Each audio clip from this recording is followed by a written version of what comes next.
So I'm going to bring on Marie Forleo right now, and I'm going to read off her stuff. I printed out some stuff about her. I mean, I just know Marie personally, and she's an author and a great person. She's very, very fun. She is, she's inspirational for sure. And there's a lot of women that follow and love her because of all the things that she does. And here you go. All right, so check it out. All right. Created a socially conscious digital empire that reaches millions of people, created an award-winning show, Marie TV, world-class online training programs, and wrote the New York Times #1, I only got to #2, bestseller, Everything is Figureoutable. Tried going to the corporate route, but found herself feeling really unsatisfied and like her passions were not, and felt like her passions were not being addressed.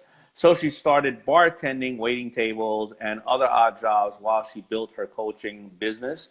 Believes that you have to bring the whole self to the table, and she's done this herself throughout her roles on the floor, the New York Stock Exchange, at Condé Nast Publishing, choreography at hip hop and MTV, and being one of the world's first Nike elite dance athletes. Currently uses her content and online training program to help her community build their dreams and lives and their business. She's been doing content creation on a lot of these other platforms way before people were thinking about it. She's a breath of fresh air. And I'm going to bring her on right now so I can get educated and inspired. There she goes right there. And she was also in one of my books and a lot of good stuff. Hi. Hi, David. How are you? I'm good. How you doing? Oh, I'm so good. It's so good to see you. How you been? I've been good. Are you upstate somewhere, or are you in California? I'm actually in Long Island. I'm near the beach. Yes. You're near the beach. Excellent. Excellent. Look at that hair. The hair is so long. Is it long? It's long. This is like one of my superpowers. I just have to thank my Italian ancestry. I can't really take that much credit for it. It's just been passed down from the genes. Well, good for you. It's really good seeing you. What was I going to ask you? I don't think I knew you were a waitress. Oh man. Bartending, waiting tables, that is how I put myself through college. And then once I kept hitting walls in the corporate world, like being on Wall Street, quitting that, being in Condé Nast, trying my best, but quitting that, I went back to bartending and waiting tables while I tried to figure out how to build a digital business way back in the year 2000. So It was like pre-social, pre-digital everything. I was like one of the first people to start an email newsletter. People were like, what's that? And so, I've been doing that for like 20 years. I got a problem though that I've been, with all of the stuck at home. And I did a post today about overanalyzing things. I've been I don't know if it's called overanalyzing or pet peeve, but I got a question I got to ask you. Yeah. I was a waiter. You were a waitress. Why don't some waiters write shit down? Why don't they write down the order? I don't understand. I have a big problem with this. I mean, it creates a whole hour of frustration because they're grown people, so you can't say, hey, come here. Didn't I say to write that down? Because they may spit in your food. If the food comes out wrong, then you're the asshole at the table telling everybody, no, I'm telling you, I asked for blue cheese. I mean, what's the problem? Why can't they just write it down? I'll tell you, my assessment, it's ego. It's ego. And do you ever experience this? Like you see them listening to you and you're saying to yourself, like, where's your pad? Where's your pen? Why not? And you're like, so you get nervous. I always get nervous. You know what? And I'm sitting there going, you got to remember the daily special. You got to remember the kid over there with the snotty nose. You need to buy a rag for the kid. You got to remember what you're doing at home because, of course, you got to cut your toenails when you get home. Like, how do you remember all this shit? Like, why? I just don't understand. I'm so mad. And that's called overanalyzing it. I'm staying up at night. I dreamt about it all night last night. I'll tell you, I think maybe what we can do is you say, hey, look, I know you've got this incredible mega memory, but what's going to make me feel real good and give you the best possibility of a very large tip is write your shit down. Write my shit down. So I get my right shit and I don't have to worry about it. And then you get a big tip when I leave. All right. Well, I'm just trying to figure it out because I don't want to, because of course, if I say something, I'm the potential celebrity asshole at the end of the day or the angry black man. If I'm like, I knew it. So You know what? You can use, here's what we can do too. I just discovered this. I did a bunch of these health tests way back at the top of the year, right before COVID hit. And I discovered, as an Italian girl, I cannot even believe this, I developed a gluten insensitivity. Never had this in my life. I eat so much bread, so much pasta, I love it all. And then now that I have a gluten insensitivity, I'm not celiac or anything, but you can just roll in and say, look, I need you to write this down. It's really important. Again, I love you. I'm sure you're great at what you do, but write this down. It's going to make me feel good, and it's going to get you a bigger tip. And then I think we sidestep all the bullshit with angry black man, celebrity, asshole, all that stuff. All right. All right. So now I want to talk a little bit about everything that's Figureoutable. I didn't get to the book yet. I know that you were packing arenas, right before COVID hit, right? It was probably like right before COVID hit. Like, you were really doing really well with it. People coming out like in droves, and I love that, and I'm really proud when I see you doing that. But tell me about it, and I'm sorry you probably said this story a million times, but please tell me about it, because everybody needs to figure it out right now. Yeah, well, I'm going to tell you where this great little phrase, this great little philosophy came from. So I grew up in New Jersey, and my mom, she's this interesting character. So she's about 5'3". She looks like June Cleaver. She's got the tenacity of a bulldog, and she curses like a truck driver. So my mom grew up the daughter of two alcoholic parents in the projects of Newark, New Jersey, and she really learned by necessity how to stretch a dollar bill around the block. I think your mom was like that too. Yeah. She knew, right? For sure. How to make that money last. So when I was growing up in New Jersey, one of my fondest memories with my mom was sitting around the kitchen table on Sundays, and she liked to teach me all the different ways that our family could save money. So we're like clipping out coupons, and she also taught me about the fact that brands would send you these cool free things, those premiums, if you saved up your proofs of purchase. Do you remember that? They were on like the back of milk cartons and all that stuff. So one of my mom's most prized possessions was this tiny little transistor radio. It was shaped like an orange. It had a red and white straw sticking out of the top, and it was from Tropicana orange juice, and she got it for free. And my mom's one of those humans who is just always around the house doing something. And as a little girl, I remember the way to find my mom somewhere in the house or somewhere around the yard was to listen for the sound of this little tinny AM FM radio. She used to love to blast her tunes through that. Mm-hmm. So one day, Damon, I'm coming home from school and I'm walking down the block and I hear her radio from the distance, and I get closer. And it turns out my mom's on the roof of our 2-story house, like perched precariously with a little orange sitting next to her bum. And I was like, Mom, what are you doing up there? Are you okay? And my mom yells down, she's like, Ree, I'm fine. I was like, what's going on? She said, the roof had a leak. I called the roofer. He said it was going to be at least $500. I said, screw that. I'm doing it myself. That's my mom. Gangster. Another day, I come home from school and I hear this little radio, and this time is from the back of the house. So Damon, I'm walking back in the house. And I notice my mom's in the bathroom, right? And I push open the bathroom door, and it looks like a bomb went off. There's dust particles, there's pipes sticking out of the wall, and my mom's sitting in the middle with all this shit around her. And I was like, Mom, are you okay? What happened? And she's like, Ree, I'm fine. She's like, the tiles, they had some cracks in it. I didn't want the whole bathroom to get moldy, so I'm retiling the bathroom. Now, Damon, you got to get, this is the 80s, right? This is pre-internet, pre-YouTube. My mom is high school educated. So I didn't know what was going on. One day, it was a fall. It was actually a little bit later than September. And it was dark, and I was coming home from school. And as I approached my house, something was different. Everything was black, right? There was no lights. There was no sound. And in an Italian-American home, that spells trouble. So I'm nervous. I go inside, I hear nothing. I'm like, where is my mom? Where is her little radio? So I'm like tiptoeing around the house, and I had that knot in my stomach, afraid of what I might find. All of a sudden, I hear my mom in the kitchen. I hear these little clicks and clacks. And I walk into the kitchen, and she's hunched over the table, which looked like an operating room. There was screwdrivers, electrical tape, and in about a dozen little pieces was a completely dismantled Tropicana orange radio. And I was like, Mom, what happened? That's your favorite thing in the world. Is it broke? And she's like, oh, Ree, it's fine. The antenna was a little off. The dial wasn't working, so I'm fixing it. And I stood there, Damon, watching her work her magic. And I finally asked the question I should have always asked, which was this. I was like, hey, Mom, How do you know how to do so many different things that you've never done before, but nobody's showing you how to do it? And she puts down her screwdriver and she cocks her head to the side and she says, Ray, what are you talking about? This is no big deal. Nothing in life is that complicated. If you roll up your sleeves, you get in there and you do it. Everything is figure-outable. And Damon, in that moment, I was like, everything is figure-out. Holy shit, yes, everything is figure-outable. And from that moment on, that has been the driving philosophy of my entire life.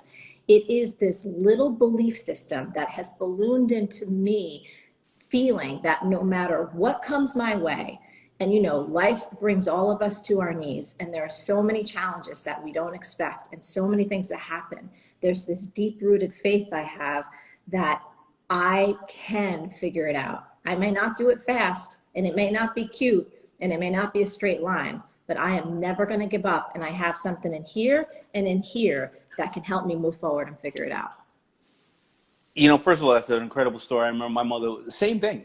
Everything, you know, she would all, when Dad had gone, you know, everything needed to be done in the house. She said, well, I don't have any money, and I ain't trying to sleep with these guys to get it done, so I'm going to have to do it myself. She'd bring out a chest, and we'd always try to hang something in the wall or whatever, but she would always be like, I got to find the beam. You know, you got to find the beam in the wall. So by the time, anyway, you came over our house, there was 40 holes, you know what I mean? Because we never were able to find the beam. But, you know, when people listen to you and me and all of our buddies and everybody else, you know, they would hear that story, and if they only heard it from one person, you, then they'd be like, But then they're going to hear me say a different story that's very similar to say, my mother, when I looked around and everything, she said, Damon, everything in this world that was created started with one person, with one idea that took one action. You can do it. Like, why can't you do it? But then they'll look at you, and you're an example of it. You know, in a male-dominated content world of inspiration and various other things, I mean, you know, I see you often with the Gary Vee's, the Tim Ferrisses, the Grant Cardone, the Tony Robbins, all the people that, the Jay Abrahams, the people that I see, and Seth Godin's, and that have inspired me. But you're the one that stands out in all of them that weren't related to, yes, there's inspirational women in beauty, there's inspirational medicine, there's many inspirational women in every field. Yep. But how were you able, especially to start off, dealing and selling curriculums and education when you didn't have, I'm lucky enough, listen, I'm on ABC every day. Yes. I'm on CNBC every day. Okay, maybe the guy knows what you're talking about, but even if he doesn't, I'll check him first before I check somebody that I don't necessarily know. Yep. How did you do that in a really male-driven world? And I think at that time, the only people were really trying to listen to business-wise, maybe Oprah, yep, and maybe a couple other people. Like, how did you do that, and how can people learn from you to do it themselves in whatever way they want to do it? Absolutely. So I think for me, you know, I love learning from all people. And I recognized early on, I didn't really see many people like myself, you know, in that world of inspiration and content and business. One of the mistakes I made early on that I think can be instructive for people is I was trying to be someone else. Here's what I mean. I was trying to be this ultra buttoned up professional idea of a businesswoman that I maybe formulated when I was 8 years old, you know, and that image was like big shoulder pads, and you're going to have this corner office, and you have to speak in a particular way, you have to have an MBA, and all of these things that prove for me inside that I was worthy of sharing information.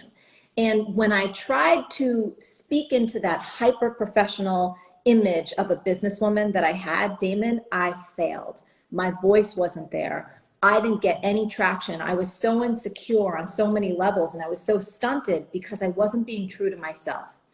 The moment that I admitted, and this is a kind of circular answer to get where we're going, but I'll get there fast, that I was what I call a multi-passionate entrepreneur. I had always been passionate about health and fitness. I loved music and dance. I loved hip hop. And when I was trying to just be this narrow version of a professional, like, coaching woman, I fell flat on my face.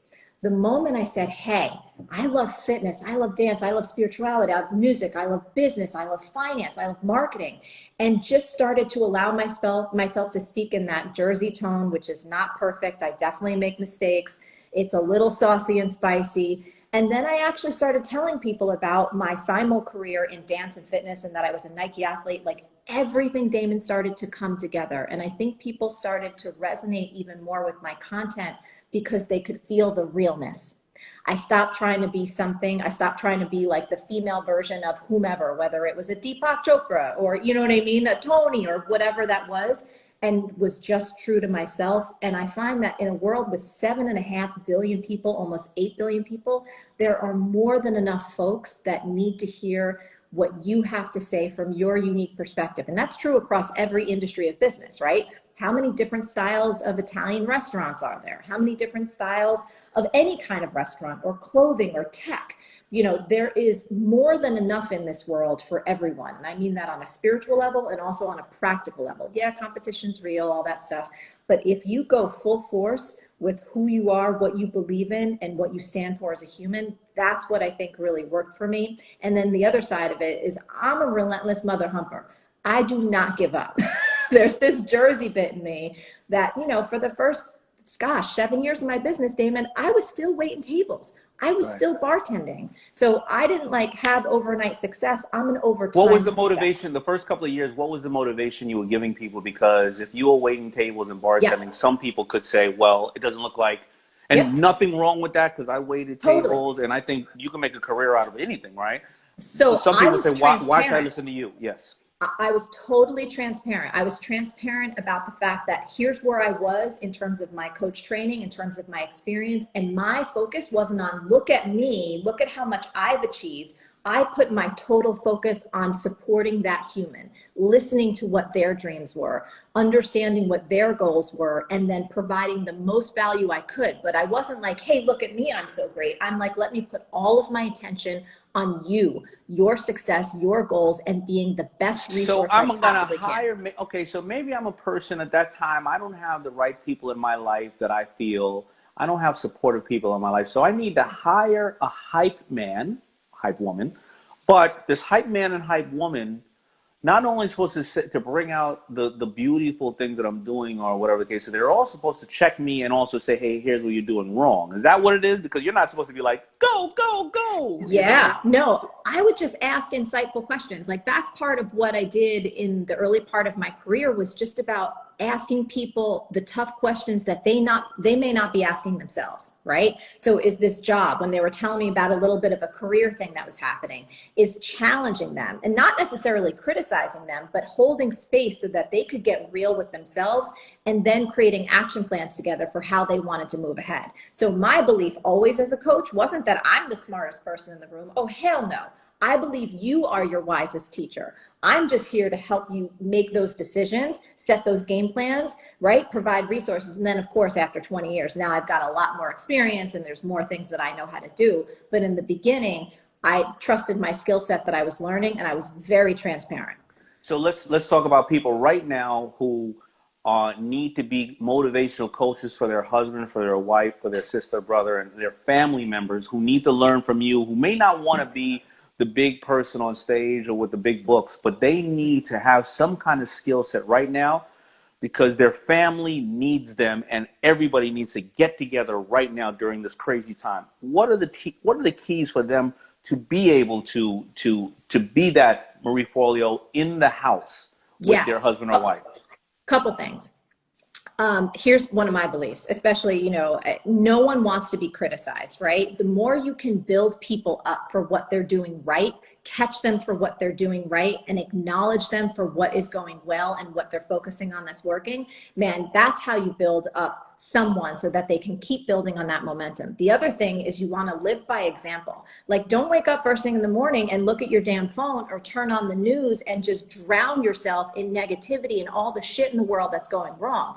Get up, get your family started on some kind of, whether it's a little bit of yoga, a little bit of walking, a little bit of running, some kind of exercise, so you set yourselves up to have the mental and emotional and physical strength to tackle the day. And again, if you're the person at home and you want to support your wife, let's say, someone listening right now, you have a wife, and I'll say this, and this is my own belief, you don't have to agree with this, but feminine energy, they want to be seen, they want to be heard, and they want to be understood. So if you can help her feel seen, You can help her feel understood. You could help her feel safe. That woman is going to fly. Let's talk about the flip side. Someone who has masculine energy, and this doesn't matter for gender, right? You can go all the different ways. We all have both in us. But masculine energy, they want to feel free. They don't want to feel criticized, right? No you doubt. criticize a man, you take him down. You build up a man, he will, right? I'm telling you. So exactly. So again, to tap into what your energy is. And then for me, like I try and treat Josh, I talk about how he's my king, how I want to teach, you know what I mean? I'm like, you're my king. And we build each other up like that. He's an actor, he's working on new roles. So I'm looking for all the ways that I can support him so he can feel his best amid all the crazy shit that's happening in the world right now. You know what? Those are good points on how you can do that. Plus, I also learned something from you earlier when you said you were trying to be the perfect spokeswoman. I didn't realize that, or motivational person. Maybe I'm going to empower my wife because I didn't realize that when women have shoulder pads, they think that they have made it. So I'm gonna buy her some shoulder pads tomorrow. That was my idiot idea. Your woman may not feel that, but I will tell you, when a woman feels seen, when she feels safe, when she feels understood, man, forget about it. So seen is. I acknowledge the work that you're doing. I acknowledge what you're putting in. I acknowledge, of course, I acknowledge it. And you know, guys, I acknowledge that you changed your hair. Oh yeah, you're bald. I appreciate it, but I don't even know that stuff. I acknowledge some stuff. So seen, heard is you shared your opinion with me, or you shared your belief, and I'm considering how I can make this happen, or I'm considering how I feel about it to respond. No. Okay. So let me correct that. Here's another take on it. Ready? Validating her perspective, mirroring back, empathizing with what she said and how that makes her feel without trying to fix it. So, okay, so if my wife says you are not going out tonight, and I go, absolutely, honey. I'm not talking about that. Okay. But I used to do that. My ex-wife, maybe that's why she's my ex. She used to be like, you're not going out tonight. I used to be like, you're right, honey. I'm not going anywhere. Boom, and I leave. I agreed with her. Yes. I heard her.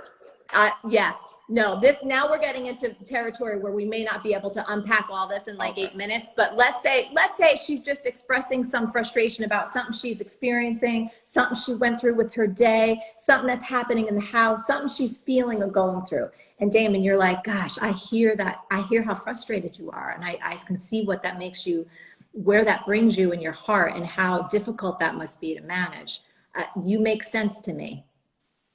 That little phrase, you make sense to me. You don't have to agree, but when you validate who she is, how she's feeling, and what she's experiencing without necessarily trying to fix it or get into a fight, all of a sudden something relaxes in us and we're like, oh, wow, he does see us. He does get us. And then all of a sudden we're open to wanting to collaborate. But what if we don't get it? Because, both men and women speak differently. Yes. And sometimes I will be on my daughter or my wife, and they'll be driving down the street and they'll be on the phone and they're telling me how upset they were about something they were going to. But it wasn't necessarily about what happened there. It was because she happened to have that time of the month at the moment and she was wearing a size 12 instead of a size 11. And I'm like, but that got nothing to do with what happened at the end. Yes. Don't worry about that. Just validate her. Say, I know how. This is where real love comes in. Because real love, we don't need to be right in real love. In real love, you're just holding space for another human being to have their experience of life, and you're loving them right through it. Got it. I'm going to say from now on, I understand how it feels because it's that time of the month. You're a little bit heavier, baby. I've been bloated for 5 years. I get it. Yeah, and say, you know what? I think you're beautiful no matter what. In fact, I love you when you're bloated like this. You might even be more beautiful right now if you can handle that. They say the woman you can tell them a million times that they look great, but they'll only remember the one time that you said they gained weight. Yeah, that should, just like I will tell you this, sometimes people, like either on Instagram or wherever, they're like, Marie, you looking tired today. I'm like, that's probably one of the things you should make on your list of never to say to another human. No, don't say, man, you know what? I get that. Tired. All right, but the most important thing I think that you said, and as a father of 3 girls and a really great ex-wife and my wife and my mother, is make them feel safe. Yes. I think that is probably the most important thing that I have probably ever heard about a woman. Just make them feel safe, no matter what the circumstances are. Because I have been in the past, I've been the kind of guy to go, well, this relationship ain't for us, and I'm not even talking about threatening them in other ways, so I would never do that. Yes. Make them feel safe is probably that. Because, I think men, and I didn't know we were going to get into the men are from Venus and women from Mars crap. We just go where it goes. Yeah, I think men, we love a dare, we love a challenge, we love to arm wrestle, whatever the case is, right? All right, come on, I dare you. And women don't speak like that, and they don't need to dare, because a guy will sit there and say, well, you can't beat me, you can't beat me. And most of the time, with men and women situations, a man could probably be more stronger. So the word of intimidation is nothing to a woman. Listen, I don't care who's strong. We're talking about mentally or emotionally. I never thought about that. Make them feel safe emotionally, safe sexually, safe physically, safe in their being. You know what I mean? Yes. So here's the thing. So again, we're talking about, these are generalizations. There's all kinds of rule breakers out there. It's all good. But generally speaking, like when women feel safe with their man, we're talking about, a heterosexual relationship in this particular instance, women open up like a flower. They get soft. When they feel safe with their man, and mentally, emotionally, spiritually, physically, that beautiful energy comes through. It's allowed to come through. And what happens for many women, especially now in kind of where we're at, so many of us, and I raised my hand to this, I grew up where it was like, in certain ways, I had to be both, right? I had to be that feminine woman, but I also had to take care of business. Yep. And for me, when I don't feel safe, I become a hard ass. And that's where the love connection for Josh and I, it ain't going to happen. Because guess what? He doesn't want to be with a masculine woman. He doesn't. That's right. not, and you've probably experienced this in your relationships. If your woman doesn't feel safe, she gets tight, she hardens up, and then it's on. Yeah. And you don't feel her heart anymore. And I think on the flip side, men want to feel a different type of safety. Yeah. If you look at the basics of animals, whatever the case is, the female always wants to feel like whatever she has and is going to give birth to, that you can provide and make her feel safe. Yes. On the flip side, men always feel, or not always feel, they need to feel safe that even if I lost it all because I'm gambling on us, baby, I'm going to go out there and I'm going to, if I got to live in a refrigerator box for you and for you to be safe, I'm going to do this, but don't leave me because I lost those things or I can't get up today. Maybe I got up 7 times, the 8th time I fell and I busted my chin, and I'm going to get up the 9th and 10th, but while I'm down for that 8th, make me feel like you're here for me. Because and a lot of people ask about wealthy men and wealthy women, and they go, what do they really want? They just want somebody to really be with them for them. The moles, the hairy moles and everything, and make them feel safe as well. So I think the women can learn from that too, because the minute your wife starts looking at someplace else or saying, oh, they got a bigger house, or oh, they went on a trip here, and you may not be able to do those things, you don't feel safe as well as a man. 100%. I mean, for me, one of the things, Josh and I have been together for 17 years, right? And it has not been rainbows and unicorns. We have had so many hard times. We've butted heads all over the place. But, after 17 years, you learn a lot about it, and we work at it.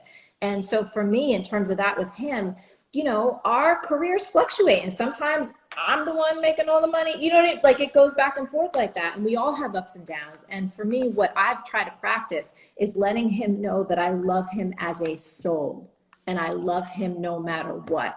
And that who he is as a human being is someone that I want to spend the rest of my life with. And he can show up in all the different ways that he's going to show up. And I'm going to be there to witness him. I'm going to be there to support him. And I'm going to be there to love him through whatever comes up, whatever happens. Well, I appreciate it. And I'm glad that we had this talk. And thank you for being flexible. Hey, thank you for being flexible, moving the time around. But I want to get to one thing, because I want people to know where to find you at all times, because you have so many multiple platforms, from Marie TV to podcasts to best-selling books and blogs and more. Yes.